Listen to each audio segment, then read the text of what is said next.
Muito bem, seja bem-vindo ao meu curso de resumo, resenha e síntese. E vamos começar o nosso estudo. Observe atentamente ao slide projetado na sua tela, enquanto você ouve o professor fazendo a leitura.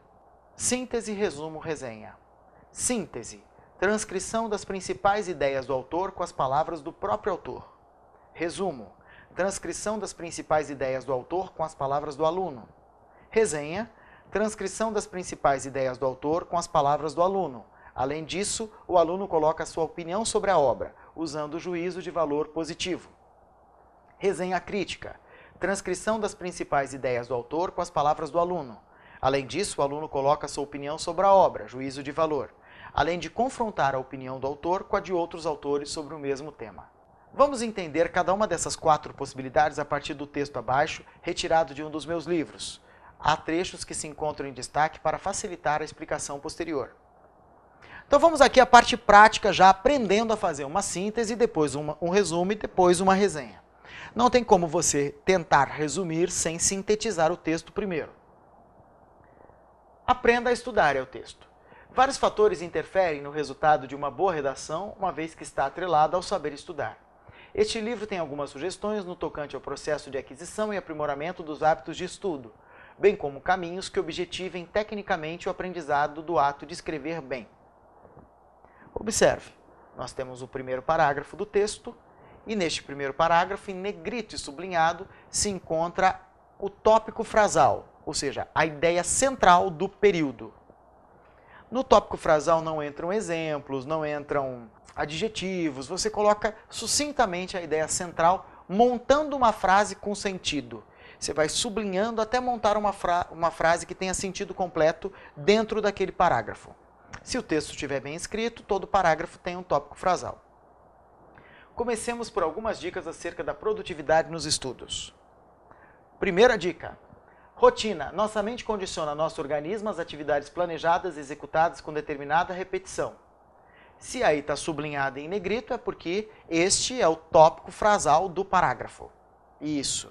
Para fazer uma síntese, você precisa primeiro localizar a ideia central de cada parágrafo. Continuando no parágrafo. Assim, antes de mais nada, organize sua vida. Crie rotinas. Administre seu tempo e observará maior fluência em vários âmbitos. Comece, por exemplo, escrevendo as atividades com hora marcada de todos os dias da semana. Liste também os momentos de refeição, banho, etc. Dedique pelo menos 2 horas para o seu estudo individual e esforce-se para cumpri-las. Vamos à segunda dica. Pré-requisitos. Crie condições favoráveis ao seu aprendizado. Esteja bem consigo antes de qualquer coisa. Ao estabelecer sua rotina, contemple nela um momento anterior aos estudos que lhe possibilite tomar banho, alimentar-se e escovar os dentes. Tá vendo aqui, ó? Aqui nós fomos sublinhando, grifando, não necessariamente toda a frase, mas montando uma frase. Ficou assim, ó, pré-requisitos. Contemple o momento anterior aos estudos que lhe possibilite tomar banho, alimentar-se e escovar os dentes. Então nós temos aí, ó, os pré-requisitos, já achamos o tópico frasal. Vamos continuar a leitura.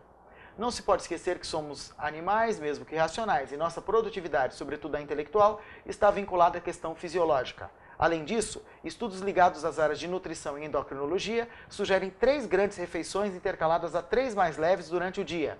7 horas, grande refeição, 10 horas, refeição leve. 13 horas, grande refeição, 16 horas, refeição leve.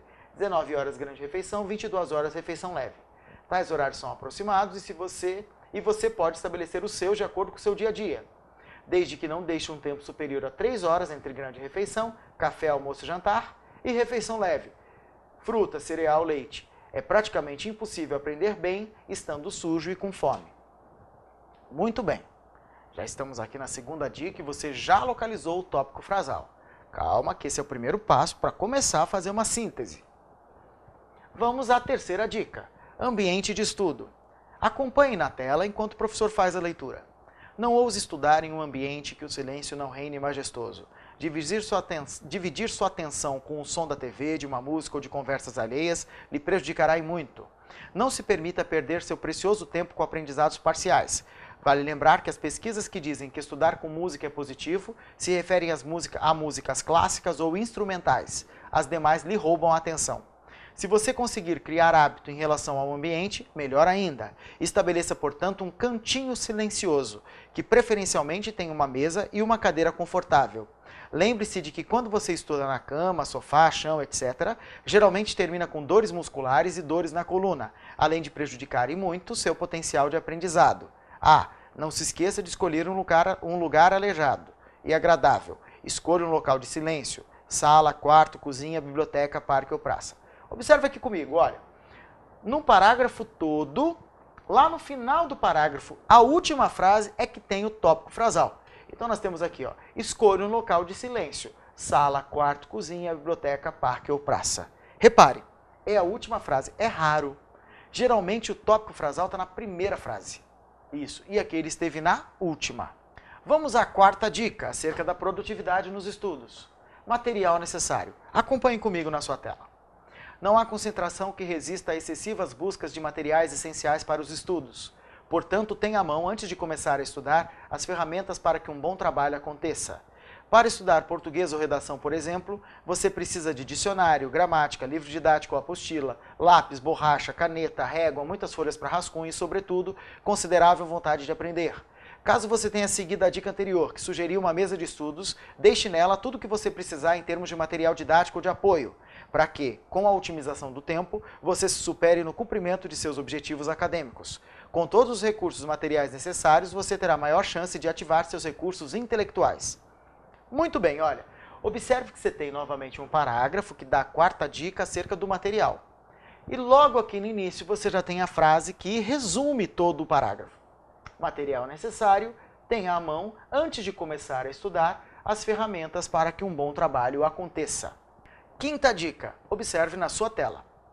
Planejamento. Todo processo pode ter sucesso ou fracasso dependendo da existência ou não de planejamento. Comumente gostamos de estudar às vésperas, o que é errado. Nossa mente tem maior produtividade se nos planejarmos para melhor utilizá-la.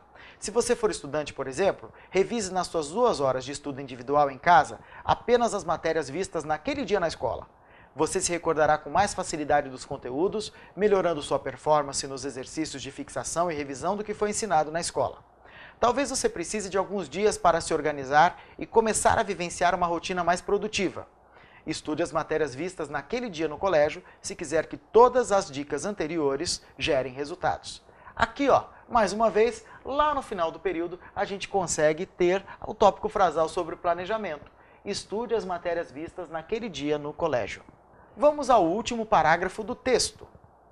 Agora está fácil. Seus estudos terão melhoras quantitativa e qualitativa. Habitue-se a esta proposta e passe a se acostumar com o gradativo crescimento de seu desempenho. Então está aqui, o tópico frasal é a parte principal, habitue-se a essa proposta e passe a se acostumar com o gradativo crescimento de seu desempenho. O que nós fizemos? Você já está aprendendo a fazer uma síntese, que vai ser a base para que você aprenda a fazer um resumo ou uma resenha? A partir de um texto. Então o professor pegou um texto curto, um texto simples, com poucos parágrafos, e o professor foi mostrando em cada parágrafo o tópico frasal, ou seja, a ideia central do parágrafo. Além disso, se você observar, eu tratei de escolher um texto que ensina a estudar, de forma que você tenha a motivação já a partir do entendimento desse próprio texto, que são algumas dicas a partir do que o professor leu sobre produtividade nos estudos, certo? Então, muito bem, olha, você leu um texto que ensina a estudar, localizou o tópico frasal de cada parágrafo, certo? Beleza, vamos aqui comigo. Lembre-se, siga todos os passos aqui propostos para ter o sucesso almejado. Crie rotina, condicionando seu corpo e mente a uma maior produtividade. Atente aos pré-requisitos, já que não há como estudar sujo e com fome, muito menos tentar absorver informações após grandes refeições que usam suas forças para o processo digestivo. Escolha um ambiente de estudos onde possa colocar uma mesa ou escrivaninha para que possa, com silêncio, desfrutar de 2 horas enriquecedoras. Tenha e faça acesso a todo o material necessário, otimizando seu tempo para melhor compreensão do conteúdo. E mantenha sob controle seu planejamento, sabendo que todos os itens anteriores não funcionarão se você insistir em estudar o que será cobrado no dia seguinte, ao invés de revisar em casa o que foi visto naquele dia na escola.